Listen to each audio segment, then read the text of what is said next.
Hello everyone, welcome to the class. कैसे हो आप लोग? क्या हाल चाल हैं आप सभी के? आई होप आप एकदम बढ़िया हैं, मज़े में हैं या नहीं हैं? चलो, आज हम लोगों का क्या टॉपिक है? आज हम लोग पढ़ने वाले हैं पार्लियामेंट्री कमेटीज, संसदीय समितियां। बहुत सारे क्वेश्चंस बन जाते हैं इस वाले टॉपिक से, तो आज हम ये वाला टॉपिक कंप्लीट कर लेंगे अपना पार्लियामेंट्री कमेटीज। तो टॉपिक का नाम लिख लीजिए आप लोग, पार्लियामेंट्री कमेटीज, संसदीय समितियां। देखो, जब हम अपने पार्लियामेंट की कमेटीज की बात करते हैं, संसद की समितियों की बात करते हैं, तो हमारे पार्लियामेंट में दो तरीके की कमेटी एग्जिस्ट करती हैं। कितने तरीके की कमेटी एग्जिस्ट करते हैं? दो तरीके की कमेटी एग्जिस्ट करती हैं, दो तरीके की समितियां एग्जिस्ट करती हैं। तो इसे दो पार्ट में डिवाइड कर दिया गया। कितने पार्ट में? दो पार्ट में डिवाइड कर दिया गया। एक होती है स्टैंडिंग कमेटीज, जिन्हें हम हिंदी में स्थायी समितियां कहते हैं, और एक होती है आपकी एडहॉक कमेटी। कैसी कमेटी? एडहॉक कमेटी, जिसे हम हिंदी में तदर्थ समितियां कहते हैं। क्या अब आप में से कोई मुझे ये बता सकता है कि इन दोनों कमेटीज में क्या अंतर होगा? स्टैंडिंग स्थायी और एडहॉक तदर्थ, इन दोनों में क्या अंतर होगा? अगर आप लोगों ने एडहॉक वर्ड पहले सुना होगा तो आप समझ जाएंगे कि इन दोनों में क्या डिफरेंस एग्जिस्ट करता होगा। जल्दी से बता दो मैम को कि स्टैंडिंग में, स्थायी में और एडहॉक में क्या अंतर एग्जिस्ट करता है। एकदम बढ़िया है मैम, मजे में। आप लोग कैसे हैं? जल्दी से बताओ, फटाफट जल्दी बताइए।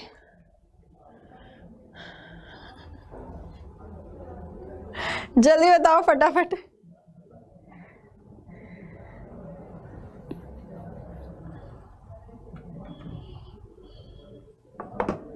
देखो, स्टैंडिंग कमेटी, स्थायी समितियां कैसी कमिटीज होती हैं? जो परमानेंट कमिटीज होती हैं, रेगुलर बेसिस पे बनाई जाती हैं, उन्हीं को हम स्टैंडिंग कमेटी कहते हैं, स्थायी समितियां कहते हैं। ठीक है, जो टेम्परेरी बेसिस पर बनाई जाती हैं, जिस भी काम के लिए बनाई गई, जैसे ही वो काम खत्म हो गया वैसे ही वो कमेटी भी खत्म हो जाती है, तो उन्हीं को हम एडहॉक कमेटी कहते हैं, तदर्थ समितियां कहते हैं। ये टेम्पररी कमिटीज होती है, अस्थायी समितियां होती हैं। तो हमें जो पढ़ना है, हमें वो इन्हीं स्टैंडिंग कमिटीज, परमानेंट कमिटीज की एक बहुत इंपॉर्टेंट एग्जांपल एग्जिस्ट करती है, फाइनेंशियल कमिटीज, वित्तीय समितियां। क्या एग्जिस्ट करती हैं?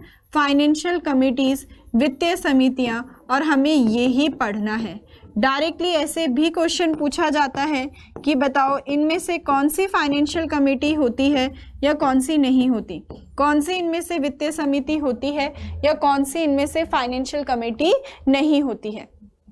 तीन तरीके की फाइनेंशियल कमिटीज एग्जिस्ट करती हैं।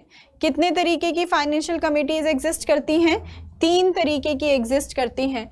और वो तीन तरीके की कौन कौन सी होती हैं? 3 टाइप्स ऑफ फाइनेंशियल कमिटीज, 3 प्रकार की वित्तीय समितियां। पहली होती है आपकी पब्लिक अकाउंट्स कमेटी। अभी हम 1 बाय 1 कर इन्हें डिटेल में पढ़ेंगे। पब्लिक अकाउंट्स कमेटी, लोक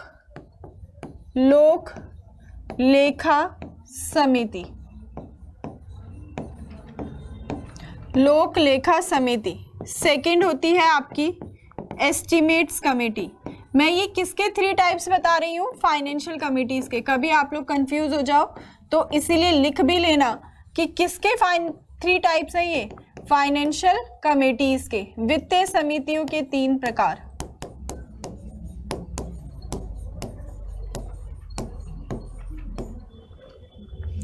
एस्टिमेट्स कमेटी,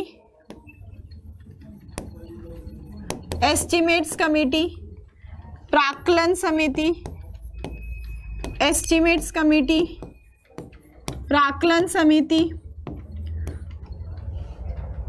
और थर्ड होती है आपकी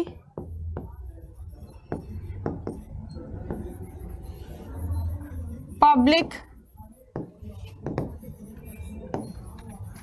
अंडरटेकिंग कमेटी,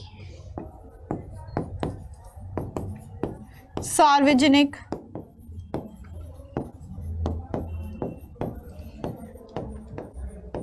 चलिए जल्दी से इनको लिखिए फटाफट कि कितने तरीके की।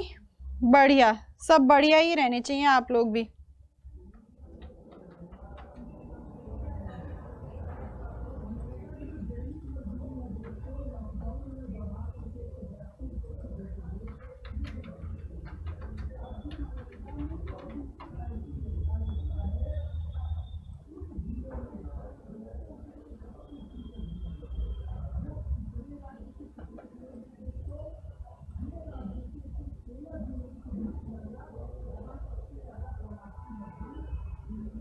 जब लिख लो तो बता देना मैम को।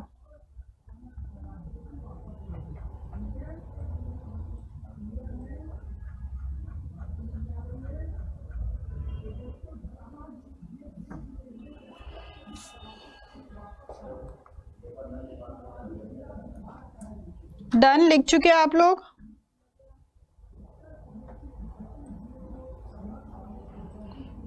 अभी 1 बाय 1 कर कर हम डिटेल में पढ़ेंगे।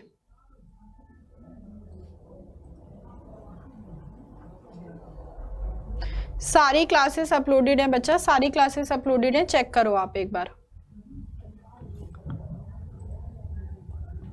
फर्स्ट पर आ जाते हैं, पब्लिक अकाउंट्स कमेटी। पॉइंट में बनाएंगे हम लोग, ठीक है, पॉइंट बाय पॉइंट बनाएंगे जिससे आप लोगों को याद रखने में आसानी हो। पब्लिक अकाउंट्स कमेटी, लोक लेखा समिति। ये अकाउंट का एन कुछ ज़्यादा ही बड़ा हो गया, इसे छोटा कर लो। पब्लिक अकाउंट कमेटी, लोक लेखा समिति। अरे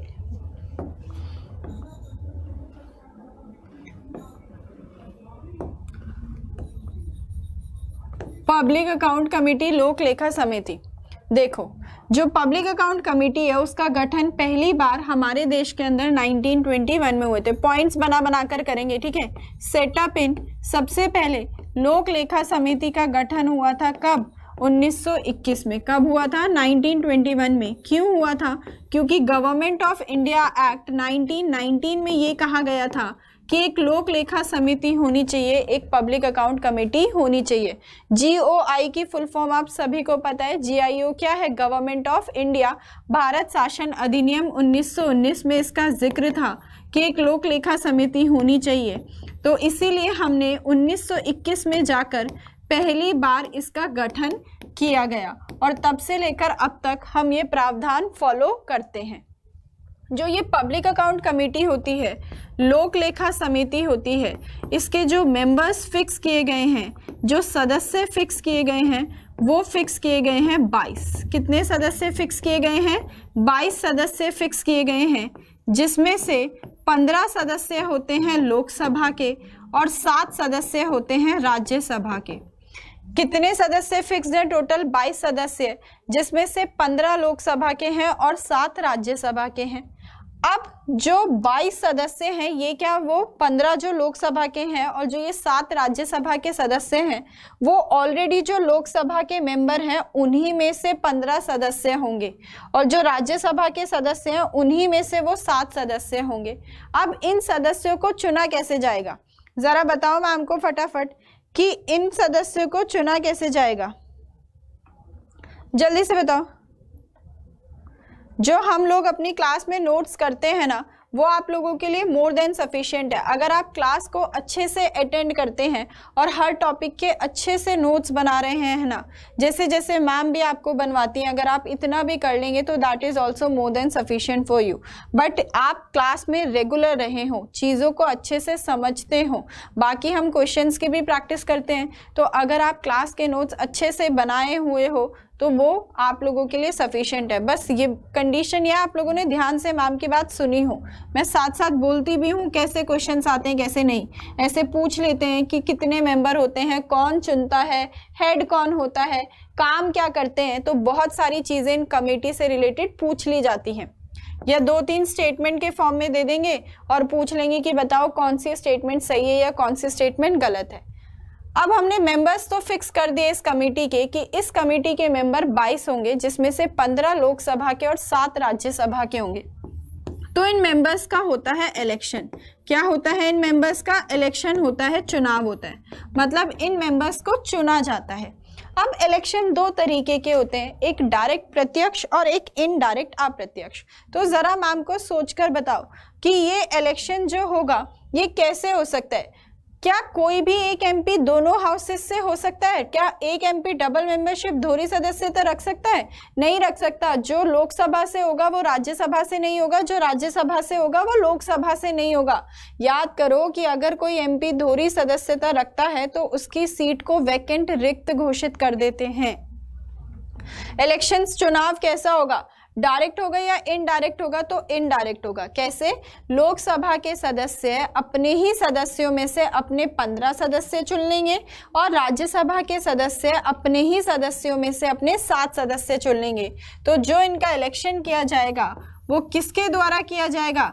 बाय मेंबर्स ऑफ पार्लियामेंट, संसद के सदस्यों द्वारा। कैसे होगा इनका election? By members of parliament, संसद के सदस्य द्वारा। तो मतलब ये कैसा इलेक्शन हुआ? डायरेक्ट हुआ या इनडायरेक्ट हुआ? जल्दी से बताओ मैम को कि ये इलेक्शन कैसा हुआ, डायरेक्ट हुआ या इनडायरेक्ट हुआ? कैसा इलेक्शन हुआ? ये डायरेक्ट हुआ या इनडायरेक्ट हुआ? तो इनडायरेक्ट, अप्रत्यक्ष चुनाव हुआ। और जो भी इनडायरेक्ट इलेक्शन होता है उस इनडायरेक्ट इलेक्शन का मेथड, उस इनडायरेक्ट इलेक्शन का मेथड, विधि क्या होता है? तो उस इनडायरेक्ट इलेक्शन का मेथड होता है proportional representation single transferable vote method. क्या होता है? PRSTV। क्या होता है? PRSTV, अनुपातिक अनुसार एकल संक्रमणीय मत द्वारा। अब ध्यान से सुनिएगा, जब हम इस कमेटी के मेंबर्स को इलेक्ट करते हैं, उनको चुनते हैं, तो कभी भी किसी कमेटी का मेंबर कोई मिनिस्टर नहीं बन सकता, कोई मंत्री किसी भी कमेटी का मेंबर नहीं हो सकता। क्यों नहीं हो सकते? अब देखो, जब ये समितियां जो काम करती हैं ये वही काम कर रही होती हैं कि जो मंत्री काम कर रहे हैं उनको देखें कि वो सही तरीके से काम कर रहे हैं या नहीं कर रहे हैं। तो अगर मंत्री इन कमेटी के मेंबर होंगे तो क्या ये इंडिपेंडेंटली, स्वतंत्र तरीके से काम कर पाएंगे? नहीं कर पाएंगे ना। तो इसीलिए कभी भी किसी कमेटी का मेंबर कोई मिनिस्टर नहीं हो सकता। तो इसका भी नहीं हो सकता। A minister can not be its member. Statement के फॉर्म में पूछ लेंगे कि क्या कोई मंत्री इसका सदस्य हो सकता है? तो जी नहीं हो सकता। A minister can not be its member. कोई मंत्री इसका सदस्य नहीं हो सकता। कोई मंत्री इसका सदस्य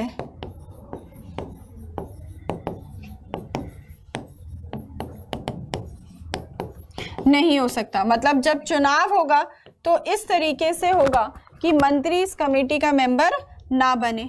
अब इनका टेन्योर कितना होगा, मतलब कितने कार्यकाल के लिए कमेटी के सदस्य रहेंगे? तो इनका कार्यकाल होता है 1 वर्ष का। कितने वर्ष का होता है? 1 वर्ष का होता है। मतलब हर साल ये कमेटी नहीं बनती है। क्या बनती है? हर साल ये कमेटी रेगुलर बेसिस पे 1 साल के बाद इसके मेंबर्स का इलेक्शन होता है। तो इसीलिए ये कैसी कमेटी हुई? परमानेंट। हमने परमानेंट में लिखी थी ना स्टैंडिंग कमेटी में कि ये फाइनेंशियल कमिटीज, वित्तीय समितियां होती हैं। तो टेन्योर कितना हुआ? 1 साल का। कितने साल का? 1 साल का। अब हमने इसके सदस्य तो चुन लिए, लेकिन इस कमेटी का हेड कौन होगा? अब आ जाते हैं कि इस कमेटी का हेड कौन होगा, इस कमेटी का अध्यक्ष कौन होगा। तो अध्यक्ष की होती है अपॉइंटमेंट। क्या होती है? अपॉइंटमेंट, नियुक्ति। कि जो 22 सदस्य हैं उन्हीं सदस्यों में से लोकसभा के अध्यक्ष द्वारा इनके हेड की अपॉइंटमेंट की जाएगी, इनके अध्यक्ष की नियुक्ति की जाएगी। तो इसके हेड की क्या होती है? अपॉइंटमेंट। और मेंबर्स की क्या होता है? Election. Appointed by Lok Sabha speaker. किसके द्वारा अपॉइंट किया जाएगा? लोकसभा के स्पीकर द्वारा। Appointed by Lok Sabha speaker. Lok Sabha के अध्यक्ष द्वारा नियुक्त किया जाता है। लोकसभा के अध्यक्ष द्वारा उसकी नियुक्ति होगी। अब जब हमारा लोकसभा का अध्यक्ष इस कमेटी के हेड को नियुक्त करता है, ध्यान से सुनेगा मैम की बात, कि जब हमारा लोकसभा का अध्यक्ष इस कमेटी के हेड को नियुक्त करता है तो हम लोगों ने ये प्रावधान फॉलो करा कि जो इनका हेड हो वो अपोजिशन पार्टी से हो। कहाँ से हो इनका हेड?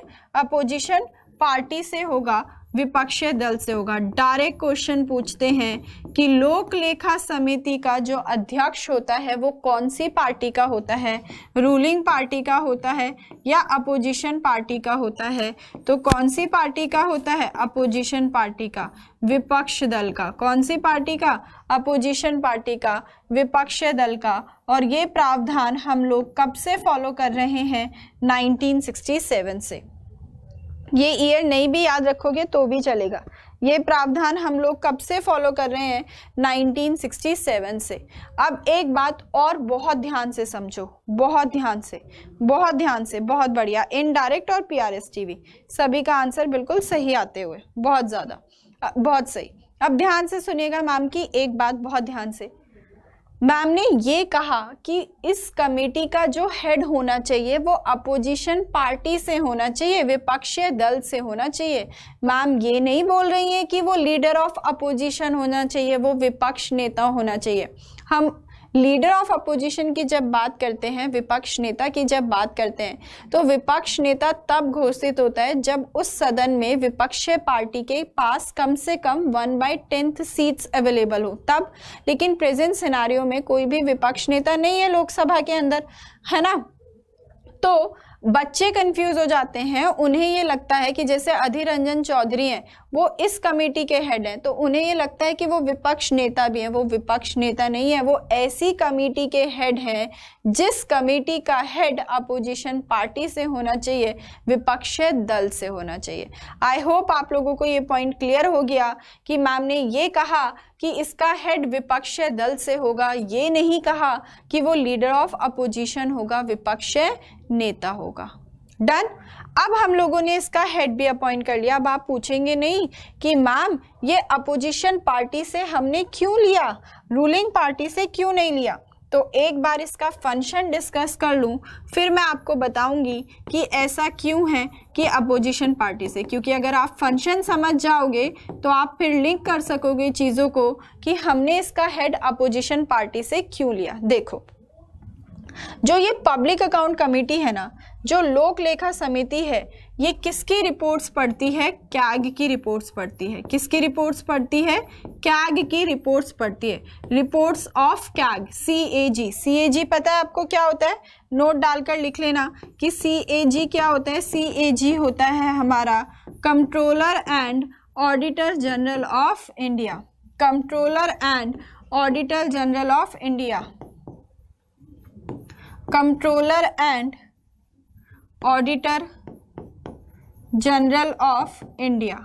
भारत का नियंत्रक, भारत का नियंत्रक व महालेखा, भारत का नियंत्रक व महालेखा परीक्षक। देखो क्या करता है, ध्यान से सुनना। हमारी सरकार जो भी काम करती है उसको ऑडिट करता है हमारा कैग। कौन करता है उसे ऑडिट? हमारा कैग करता है। अगर आप न्यूज़पेपर पढ़ते हैं तो वहाँ देखते होंगे कि कैग ने ये रिपोर्ट करी, तो ये कैग एनुअल रिपोर्ट्स को सबमिट करता है प्रेसिडेंट को, प्रेसिडेंट संसद में देता है, और जब वो रिपोर्ट संसद में जाती है तो यही वो कमेटी है जो उसकी रिपोर्ट्स को इन्वेस्टिगेट कर रही होती है, उनका निरीक्षण कर रही होती है। नाम से ही समझो कि कमेटी का नाम क्या था? पब्लिक अकाउंट कमेटी, लोक लेखा समिति। रिलेट करके याद रखना। अब पब्लिक अकाउंट मतलब सरकार के अकाउंट, और सरकार के अकाउंट को ऑडिट कौन करेगा? कैग करेगा। तो कैग की रिपोर्ट कौन सी कमेटी पढ़ेगी? पब्लिक अकाउंट कमेटी, लोक लेखा समिति। और अपोजिशन पार्टी से क्यों ले लिया? वो इसीलिए ले लिया क्योंकि इस काम तो कौन सी पार्टी करेगी? रूलिंग पार्टी, सत्ताधारी दल। और अपोजिशन से होगा हेड तो उनका भी कॉन्फिडेंस बना रहेगा और इन्हें भी ये रहेगा कि कल को ऐसी कमेटी के हाथ में जाना है जिस कमेटी का हेड अपोजिशन पार्टी से है, जिसका हेड अपोजिशन पार्टी से है।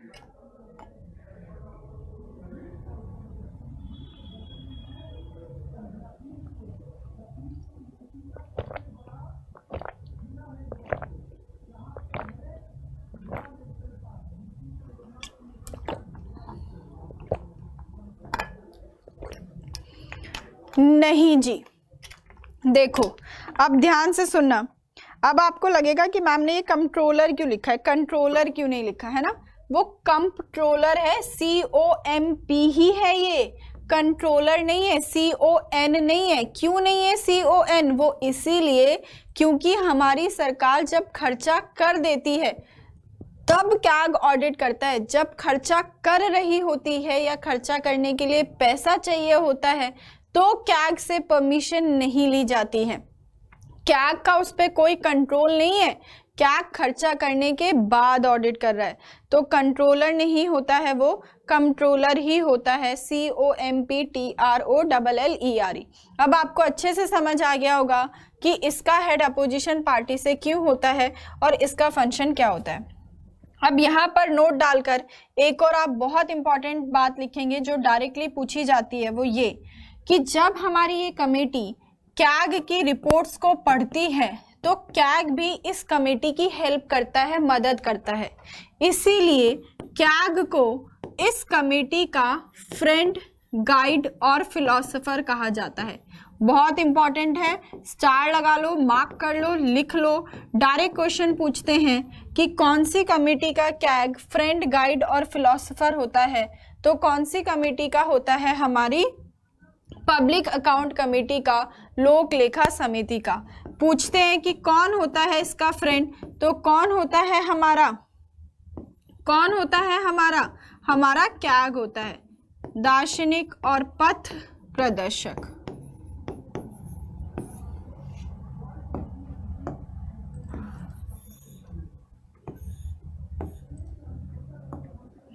और पथ प्रदर्शक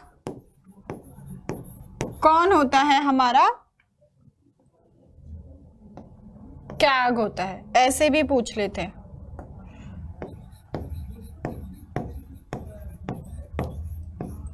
ठीक है, तो कैग कौन होता है इस कमेटी का? फ्रेंड, गाइड और फिलोसोफर। क्यों? क्योंकि कैग भी इस कमेटी की हेल्प करता है उनकी रिपोर्ट्स को पढ़ने में, इसलिए कैग को इस कमेटी का फ्रेंड, गाइड और फिलोसोफर कहा जाता है। तो हमने सारे पॉइंट डिस्कस कर लिए, कब इसका गठन हुआ, कहाँ कहा गया था, इसके सदस्य कितने होते हैं, कौन उन सदस्य को चुनता है, कौन इनका, देखो मंत्री तो खर्चे करते हैं और मंत्री अगर इनके सदस्य होंगे तो क्या ये इंडिपेंडेंटली, स्वतंत्र तरीके से, क्या ये इंडिपेंडेंटली स्वतंत्र तरीके से कर पाएगा? नहीं कर पाएगा ना। तो ये इसीलिए, अभी समझाती हूँ फिर से, सुनो कि ये इसीलिए नहीं कर पाएगा क्योंकि मंत्री अगर खर्चा कर रहे हैं और वही ऑडिट करेंगे, वही देखेंगे, तो फिर वो देख पाएंगे इंडिपेंडेंटली? नहीं ना। तो इसीलिए मिनिस्टर्स इनके मेंबर नहीं होते। टेन्योर 1 साल का। कैग कौन होता है? CAG controller and auditor general of India, Bharat का नियंत्रक व महालेखा परीक्षक होता है। हमारी सरकार जो भी खर्चा करती है उससे ऑडिट कैग करता है। जैसे आप लोगों को पैसा दिया गया और आप लोग खर्च कर कर आ गए, मम्मी ने आपको 10,000 रुपए दिए, एक लिस्ट बना के दे दी, ये काम कर कर आना है, और मम्मी को आकर आप वो लिस्ट थमा दो कि लो भाई हम तो 10,000 से ज्यादा पैसे खर्च कर कर आ गए, या ये लो 10,000 ही कर गए। तो मम्मी उसका निरीक्षण कर रही है, देख रही है कि ये पैसे सही खर्च कर कर आया या नहीं खर्च करके आया। तो इसी तरीके से हमारी सरकार जो खर्चा करती है उसको ऑडिट कैग करता है। कैग एक एनुअल रिपोर्ट बनाता है और वो रिपोर्ट प्रेसिडेंट, राष्ट्रपति को देता है। और राष्ट्रपति वो रिपोर्ट संसद पार्लियामेंट में रखती है। हम इन डिटेल भी पढ़ेंगे, कैग वाला टॉपिक पार्लियामेंट संसद में देती है, और जब संसद में जाता है तो यही कमेटी उनकी रिपोर्ट्स को पढ़ती है। तो मैंने कहा था कैसे याद रखो, पब्लिक अकाउंट, सरकार के अकाउंट को ऑडिट कौन कर रहा है, कैग। कैग की रिपोर्ट कौन पढ़ रही है, पब्लिक अकाउंट कमेटी, लोक लेखा समिति, जिसमें कैग भी उनकी मदद कर रहा है। आई होप अब आपको समझ आ गया होगा, मैंने दोबारा बता दिया। नेक्स्ट कमेटी पर चलते हैं। नेक्स्ट कमेटी होती है आपकी एस्टिमेट्स कमेटी।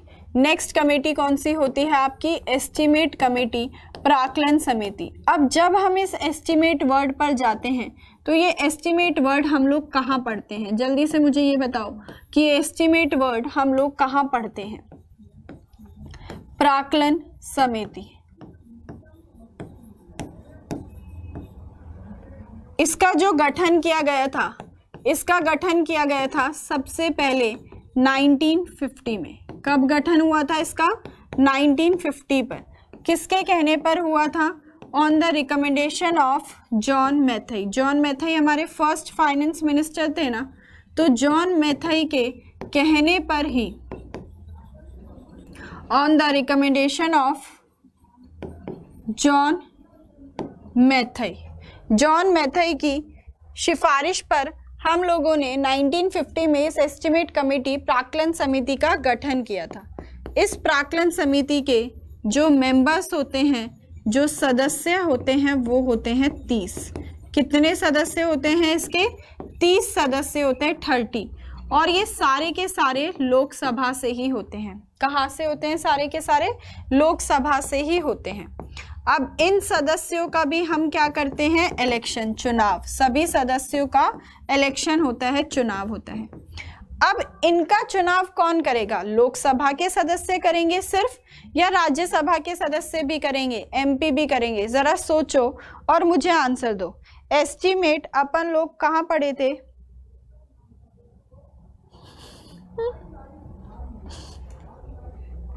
एस्टिमेट कमेटी, जो एस्टिमेट वर्ड अपन लोग कहाँ सुनते हैं, तो एस्टिमेट वर्ड अपन लोग सुनते हैं बजट में, है ना। हम लोग बजट में पढ़ते हैं ना कि एक बजट के अंदर क्या होता है कि हमारी सरकार जो भी खर्चा करती है, या हमारी सरकार के पास जो भी पैसा आता है, उसका एस्टिमेशन, उसका अनुमान किसके अंदर होता है, बजट के अंदर। तो जो बजट की चीज़ें देखेगी वो कौन सी कमेटी देखेगी, एस्टिमेट कमेटी। नाम से लिंक कर लो, चीज़ें समझ जाओगे, सारी चीज़ें की चीज़ें। अब जल्दी से बताओ, इलेक्शन में कौन पार्टिसिपेट करेगा, इलेक्शन में कौन पार्टिसिपेट करेगा, बहुत बढ़िया, केवल लोकसभा के मेंबर। क्यों करेंगे केवल लोकसभा के मेंबर, क्योंकि वो 30 के 30 सदस्य कहाँ के हैं, लोकसभा के हैं। तो पार्टिसिपेट भी कौन करेगा, सिर्फ और सिर्फ लोकसभा के मेंबर्स ही पार्टिसिपेट करेंगे। तो इलेक्शन में पार्टिसिपेट कौन करेगा, हमारे लोकसभा के members, by members of Lok Sabha, Lok Sabha के सदस्य द्वारा। क्या कोई मिनिस्टर, क्या कोई मंत्री इस कमेटी का मेंबर बन सकता है, क्या कोई मंत्री इस कमेटी का मेंबर बन सकता है, यस और नो, बताओ।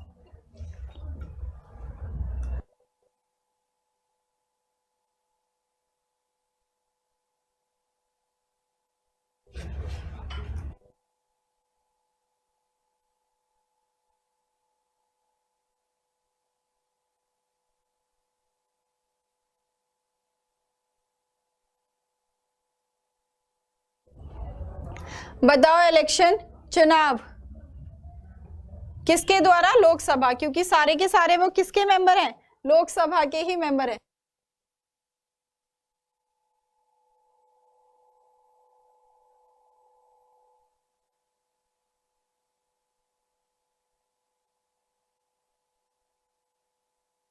इनके मेंबर्स कितने हैं, 30 के 30 लोकसभा से हैं, तो वोटिंग भी कौन करेगा, सिर्फ और सिर्फ लोकसभा के इलेक्शन। बिल्कुल सही, कोई भी मिनिस्टर किसी कमेटी का मेंबर नहीं बन सकता, तो इसका भी नहीं बनेगा। A minister can not be its member. देखो ऐसे पॉइंट में जब हम लिखते हैं ना, तो हमें चीजें याद रखने में ना आसानी होती है। रिलेट कर कर पढ़ते चलो, चीजें समझ आती रहेंगी और चीजें याद रहेंगी। A minister can not be its member, कोई मंत्री इसका सदस्य नहीं बन सकता, कोई मंत्री इसका सदस्य नहीं बन सकता। कोई मंत्री इसका सदस्य नहीं बन सकता। डन। नेक्स्ट पर आ जाते हैं अब कि इसका हेड, हर कमेटी के हेड की अपॉइंटमेंट की जाएगी स्पीकर के द्वारा। किसके द्वारा? स्पीकर के द्वारा। तो इसके हेड की अपॉइंटमेंट भी कौन करेगा? इसके हेड की अपॉइंटमेंट भी करेगा हमारा लोकसभा का speaker. Appointed by Lok Sabha speaker. Appointed by Lok Sabha speaker. Lok Sabha के अध्यक्ष द्वारा इसके अध्यक्ष की नियुक्ति की जाती है। लोकसभा के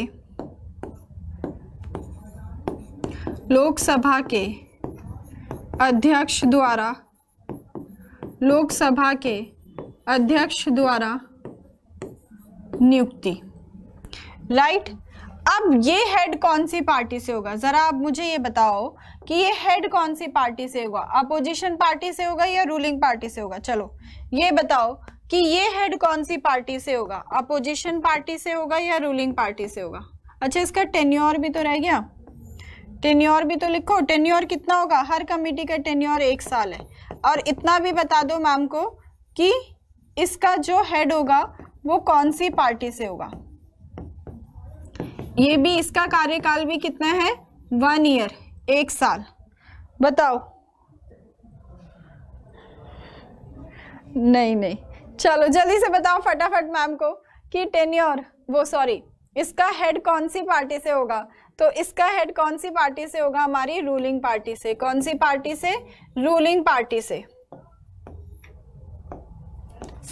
सत्ताधारी दल से होगा। कौन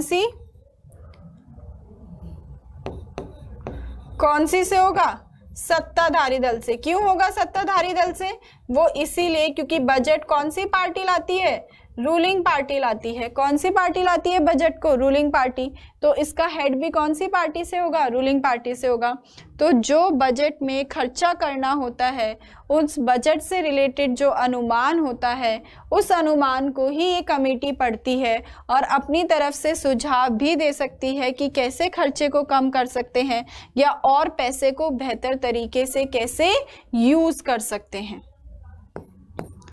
तो फंक्शन क्या हो गया कि ये क्या पढ़ते हैं? Estimates of budget. किसको पढ़ते हैं? बजट के एस्टीमेट्स को। एस्टीमेट्स ऑफ बजट, बजट के अनुमानों को देखते हैं और अपनी तरफ से सुझाव भी दे सकते हैं कि कैसे बजट में बेहतर तरीके से पैसे को यूटिलाइज किया जा सकता है। तो एस्टीमेट वर्ड याद रहेगा तो आपको याद रहेगा। डन।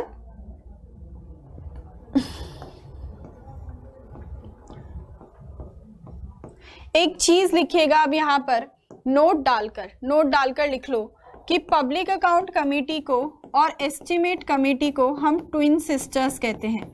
क्या कहते हैं? पब्लिक अकाउंट कमेटी को और एस्टीमेट कमेटी को ट्विन सिस्टर्स कहते हैं। किस किस को? पब्लिक अकाउंट कमेटी को, लोक लेखा समिति को। कोई बता सकता है क्यों कहते हैं इन्हें जुड़वा बहन? कोई बता सकता है कि क्यों कहते होंगे इन्हें ट्विन सिस्टर्स? और एस्टीमेट कमेटी,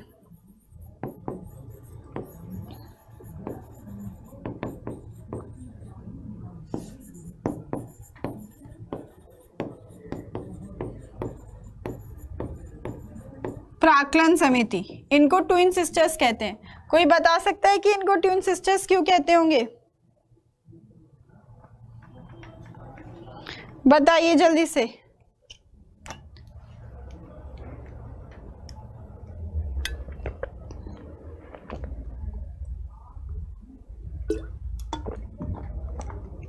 देखो बताए क्यों कहते हैं? क्योंकि पब्लिक अकाउंट कमेटी, एक कमेटी काम देख रही है खर्चा करने के बाद, कैग रिपोर्ट पढ़ता है, और एक कमेटी काम देख रही है खर्चा करने से पहले, जो बजट के एस्टीमेट देख रही है। तो इसीलिए इन्हें क्या कहा जाता है? ट्विन सिस्टर्स कहा जाता है। डन। चलो अब नेक्स्ट कमेटी पर चलते हैं। नेक्स्ट हमारी कमेटी कौन सी है? Public undertaking committee.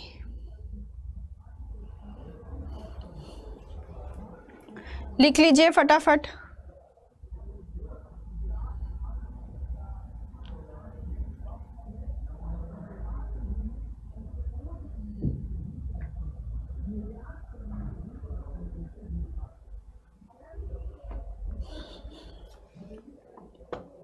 डन। चलो, वर्क सेम है, बिल्कुल लगभग सेम है। एक खर्चा करने से पहले देख रही है, एक खर्चा करने के बाद का देख रही है। चलो थर्ड पर आ जाते हैं। थर्ड कौन सी कमेटी थी हमारी? Public undertaking committee. आपको पता है पब्लिक अंडरटेकिंग्स क्या होती हैं? पब्लिक अंडरटेकिंग कमेटी सार्वजनिक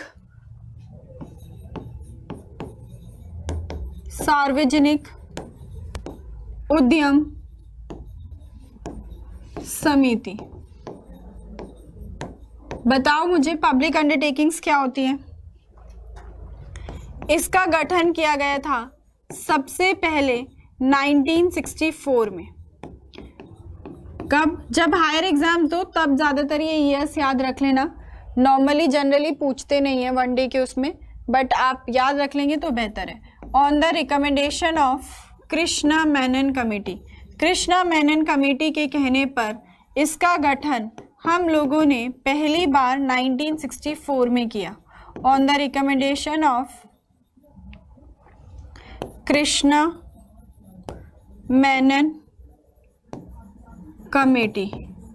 on the recommendation of Krishna Menon committee. Krishna Menon समिति के कहने पर इसका गठन पहली बार 1964 में किया गया, जिसके मेंबर्स फिक्स्ड हैं 22, जितने लोक लेखा के हैं। इसके सदस्य भी कितने होते हैं? तो इसके सदस्य भी कितने होते हैं? 22 होते हैं, जिसमें से 15 मेंबर होते हैं लोकसभा के और 7 मेंबर होते हैं राज्यसभा को। याद रखना, सिर्फ एस्टिमेट कमेटी के ही 30 सदस्य हैं। बजट बहुत बड़ा होता है, 30 मेंबर है ज्यादा। सारे के सारे लोकसभा के हैं क्योंकि रूलिंग पार्टी बजट लाती है। ऐसे रिलेट करके याद कर लो आप लोग। तो अब यहाँ पर भी 15 सदस्य हैं, जिसमें 22 सदस्य हैं, जिसमें से 15 सदस्य लोकसभा के हैं और 7 राज्यसभा के हैं। बिल्कुल बिल्कुल। देखो पब्लिक अंडरटेकिंग क्या होती है? नहीं, जो पब्लिक अंडरटेकिंग होती हैं वो ऐसी होती हैं जिनके पास जिनमें गवर्नमेंट के शेयर मोर देन 50% होते हैं, उन्हीं को हम पब्लिक अंडरटेकिंग कमेटी कहते हैं, सार्वजनिक उद्यम समिति कहते हैं। ठीक, चलो अब आ जाओ कि इनके सदस्यों को हम कैसे चुनेंगे। तो इनके सदस्यों का भी क्या होगा? इलेक्शन होगा। क्या होगा? इनके सदस्यों का भी इलेक्शन होगा, चुनाव होगा। अब इलेक्शन कौन करेगा? खाली लोकसभा के मेंबर, खाली राज्यसभा के मेंबर, या दोनों करेंगे? बताओ जल्दी से कि इनका इलेक्शन कौन करेगा।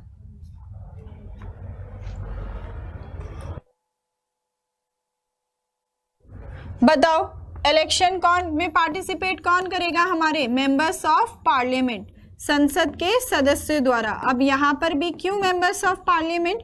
क्योंकि लोकसभा और राज्यसभा दोनों के मेंबर हैं।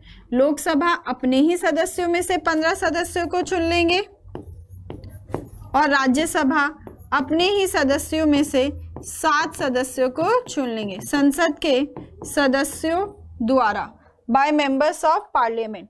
क्या कोई मिनिस्टर इसका मेंबर बन सकता है? नहीं। अब तो आपको पॉइंट भी याद हो गए होंगे। A minister cannot be its member. A minister cannot be its member. कोई मंत्री इसका सदस्य नहीं बन सकता। A minister cannot be its member.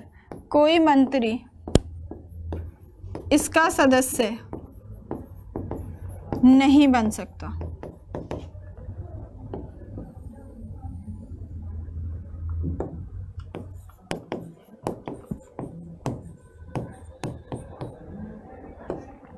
फिर इनके हेड पर आते हैं कि इनके अध्यक्ष की, सभी अध्यक्ष की क्या हुई? अपॉइंटमेंट हुई, नियुक्ति हुई। और किसने अपॉइंट करा? लोकसभा के स्पीकर ने। तो appointed by Lok Sabha speaker, Lok Sabha के अध्यक्ष द्वारा नियुक्ति। लोकसभा के अध्यक्ष द्वारा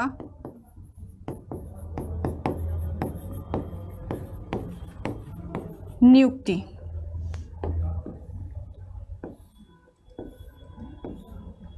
लोकसभा के अध्यक्ष द्वारा नियुक्ति। अब यहाँ पर ये मेंशन्ड नहीं है कि वो रूलिंग पार्टी से होगा या अपोजिशन पार्टी से, बस इतना मेंशन्ड है कि वो कहाँ से होगा, लोकसभा से होगा। मतलब कि जो लोकसभा के 15 सदस्य हैं, उन्हीं सदस्यों में से किसी एक को इस कमेटी का हेड अपॉइंट किया जाएगा। ठीक है, फिर नेक्स्ट इनका फंक्शन क्या होता है, तो जब ये पब्लिक अंडरटेकिंग कमेटी है तो ये किसकी रिपोर्ट्स देखेंगी, किसका काम देखेंगे, पब्लिक अंडरटेकिंग्स का। किसके रिपोर्ट्स देखेंगे, किसके अकाउंट्स देखेंगे, पब्लिक अंडरटेकिंग का। पब्लिक सेक्टर यूनिट्स, इन्हें PSU कहते हैं, पब्लिक सेक्टर यूनिट्स या पब्लिक सेक्टर अंडरटेकिंग्स भी कहते हैं। क्या कहते हैं, पब्लिक सेक्टर यूनिट्स या पब्लिक सेक्टर अंडरटेकिंग्स भी कहते हैं। तो PSU से रिलेटेड काम कौन देखेगा, तो PSU से रिलेटेड काम देखेगा हमारा ये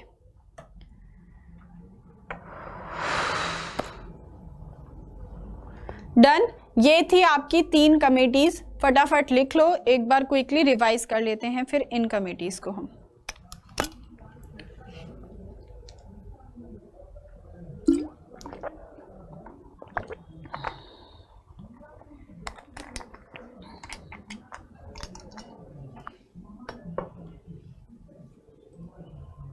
हाँ जी, कोई मिनिस्टर इसका मेंबर नहीं बन सकता। चलो फटाफट रिवाइज करते हैं अब इनको। देखो कितने तरीके की पार्लियामेंट्री कमेटीज होती हैं, तो 2 तरीके की होती हैं, स्टैंडिंग और एडहॉक। स्टैंडिंग कमेटीज वो जो परमानेंट होती हैं, स्थायी, और एडहॉक वो जो टेम्पररी कमेटी होती हैं। हम ये फाइनेंशियल कमेटीज, वित्तीय समितियां पढ़ रहे हैं, और ये फाइनेंशियल कमेटीज कितने तरीके की होती हैं, 3 तरीके की, पब्लिक अकाउंट, लोक लेखा, एस्टीमेट, प्राक्कलन, और पब्लिक अंडरटेकिंग कमेटी, सार्वजनिक उद्यम समिति। फिर आ जाते हैं हम अपनी पब्लिक अकाउंट कमेटी पर, लोक लेखा समिति पर। पब्लिक अकाउंट कमेटी का गठन 1919 एक्ट के द्वारा 1921 में सबसे पहली बार किया गया। अरे अरे अरे,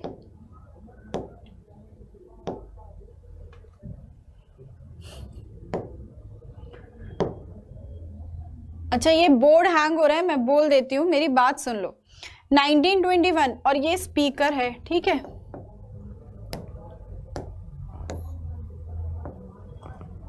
कहाँ से ऐसे उठा, ऐसे मैं बोल देती हूँ, मेरी बात सुन लो आप लोग कि 1919 एक्ट के थ्रू 1921 में पहली बार इसका गठन किया गया, जिसके अंदर 22 मेंबर्स होते हैं, 15 लोकसभा से और 7 राज्यसभा से।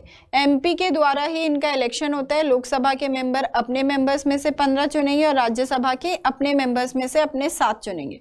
कभी भी कोई मिनिस्टर इस कमेटी का हेड नहीं होता, जिसके अध्यक्ष की अपॉइंटमेंट लोकसभा के स्पीकर द्वारा की जाती है और वो अपोजिशन पार्टी से होता है। ये प्रोविजन हम 1967 से फॉलो कर रहे हैं। इनका काम होता है कि ये कैग की रिपोर्ट्स पढ़ें। कैग कौन होता है, जो सरकार के खर्चे को ऑडिट करता है, और कैग इस कमेटी की मदद करता है, इसलिए कैग को इस कमेटी का फ्रेंड, गाइड और फिलोसोफर कहा जाता है। सबका टेन्योर 1 साल ही होता है। दूसरी कमेटी आती है एस्टीमेट कमेटी, प्राक्कलन समिति, जिसका गठन 1950 में किया गया था जॉन मैथई के कहने पर, जिसके 30 मेंबर्स होते हैं और सभी के सभी लोकसभा से होते हैं। सभी के सभी कहाँ से होते हैं, लोकसभा से, जिनका क्या होता है, इलेक्शन होता है। क्या होता है, इलेक्शन होता है।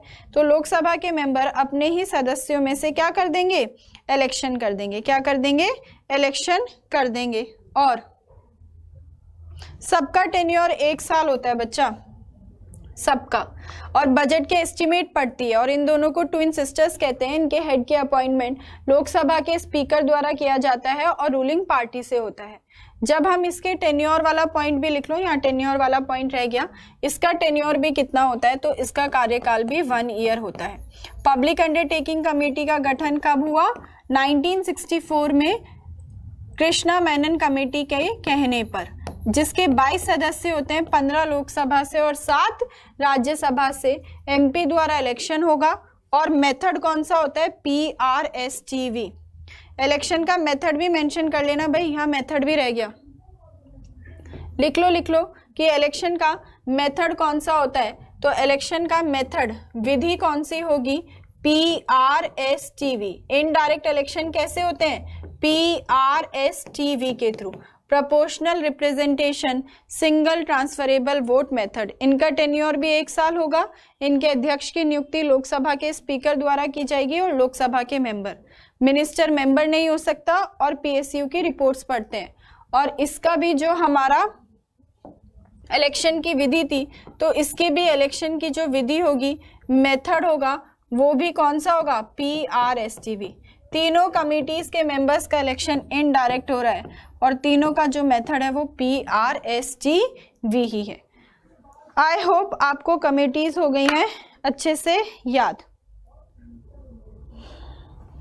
अब कर देते हैं सेशन को यहीं एंड, नेक्स्ट क्लास में मिलेंगे। तब तक आप लोग अपना ध्यान रखो और ऐसे ही पढ़ते रहो। Thank you so much for attending the session. Bye bye, take care, Jai Hind, जय एग्जामपुर कर, विजय एग्जामपुर।